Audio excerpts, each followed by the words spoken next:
गांव में कथा चल रही थी।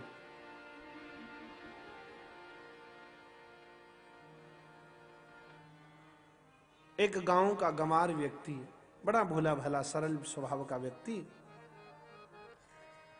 कथा व्यास जी के पास में आया।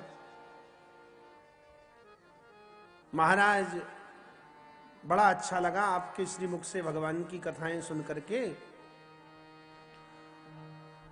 पर भगवान मेरा भी दिल होता है कि मैं कुछ गाऊं, पर मुझे ये नहीं आता कि मैं गाऊं क्या। तो भगवान के कुछ ऐसे गुण जो हों जिन्हें मैं गा सकूं, मुझे भी बता दो। व्यास जी बड़े अनुरागी हृदय के व्यास थे। कहने लगे, भैया भगवान के तो हजारों गुण हैं। भगवान की करुणा का गुण, भगवान की दयालुता का गुण, भगवान की भक्तवत्सलता का गुण, भगवान की आर्जवता का गुण, भगवान की सहजता का गुण, भगवान की कृपालुता का गुण, जो मन अच्छा लगे जो गाओ। वह व्यक्ति बिल्कुल अनपढ़ गवार था। कहने लगा, महाराज मैं इतना पढ़ा लिखा कहाँ हूं, मुझे इन सब गुणों के बारे में कुछ समझ नहीं आया, सब सर के ऊपर से निकल गया। मुझे तो कोई एक और सरल सा भगवान का गुण बता दीजिए जिसे मैं गा सकूं।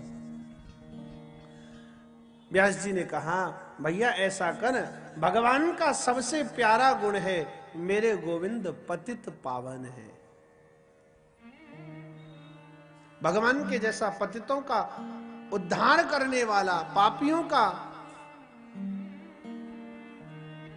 पतितों को पावन करने वाला संसार में दूसरा कौन हो सकता है। तुम भगवान के पतित पावन गुण को गाया करो। बड़ा प्रसन्न हुआ वो व्यक्ति और कहने लगा, महाराज महाराज पर ये भी तो बताओ, इस पतित पावन गुण को गाऊं कैसे। आपने बता दिया, मुझे समझ आ गया सीधा सरल अर्थ, भगवान पतितों को पावन करने वाले हैं, पर इसे गाऊं कैसे। तो उन व्यास जी को उस समय अचानक विनय पत्रिका का तुलसीदास जी का एक पद याद आ गया, जिसमें गोस्वामी जी कह रहे हैं, मैं हरि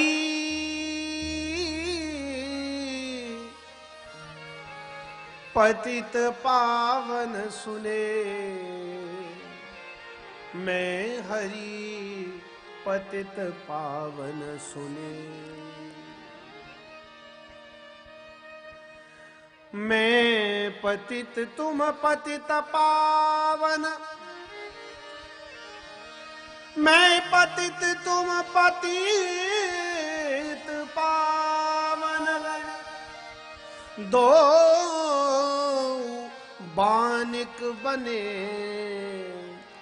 मैं हरि पतित पावन सुने। अब आगे की पंक्ति व्यास जी बोले, उससे पहले उस गांव के व्यक्ति ने भोला भाला स्वभाव, कहने लगा, व्यास जी बस बस बस, हमारे लिए इतना ही काफी है, इससे आगे पहले इतना तो याद हो जाए तब आगे का सीख लेंगे, पहले इतना तो गाना सीखें। व्यास जी को प्रणाम करके चला गया वह व्यक्ति और बड़े भाव और प्यार से जब भी समय मिलता, जहां भी बैठता, तब बड़े प्यार से गाता, मैं हरि पतित पावन सुने, मैं हरि पतित पावन सुने। रोज अभ्यास करता भगवान के सामने गाने के लिए। अब एक दिन बैठ गया, बोले अब मुझे याद हो गया, अब भगवान को सुनाऊंगा। ठाकुर जी के मंदिर में जाकर के बैठा और बड़े प्यार से गाने लगा, मैं हरि पतित पावन सुने, मैं हरि पतित पावन सुने। अर्थात मैंने सुना है श्री हरि तो पतित पावन है। यहां तक तो उसने ठीक ठाक गा दिया। अब आगे कहने लगा, तुम पतित में पतित पावन, तुम पतित मैं पतित पावन, दो बानिक बने, मैं हरि पतित पावन सुने।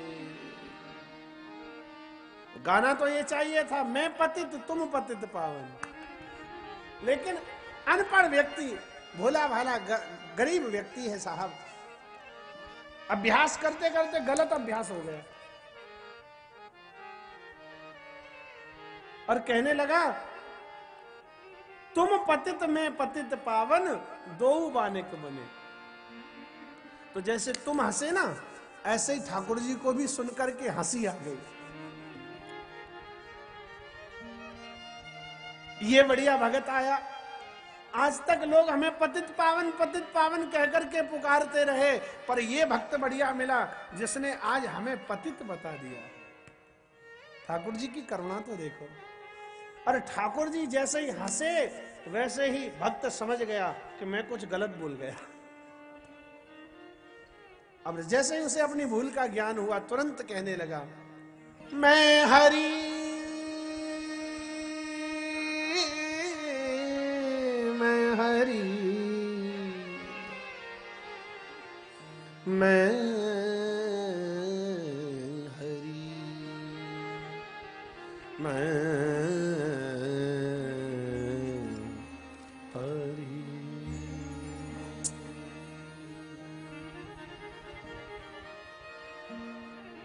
आहा हा हा। मैं हरि पतित पावन सुने, मैं हरि पतित पावन सुने। मैं पतित तुम पतित पावन, दो बानिक बने, मैं हरि पतित पावन सुने। ठाकुर जी साक्षात प्रकट हो गए और कहने लगे ना ना ना ना, मुझे पतित पावन कहने वाले तो दुनिया में बहुत मिले, लेकिन आज कोई बदलने की जरूरत नहीं है। मैं बड़ा प्रसन्न हूं, तू आज से मेरे सामने यही गाया कर, तुम पतित मैं पतित पावन। मुझे बहुत अच्छा लगा। ठाकुर जी इतने रीझ गए उस भोले भक्त के ऊपर कि साक्षात विग्रह में से प्रकट होकर के उस भक्त को अपने हृदय से लगा लिया।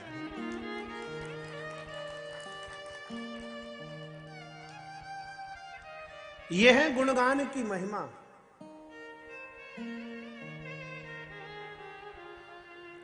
भैया तुलसीदास तो कहते हैं, तुलसी मेरे राम को रीझ भजो या खीज। अरे खेत में जब बीज डालता है किसान, तब ये नहीं देखता बीज मिट्टी में उल्टा पड़ रहा है या सीधा।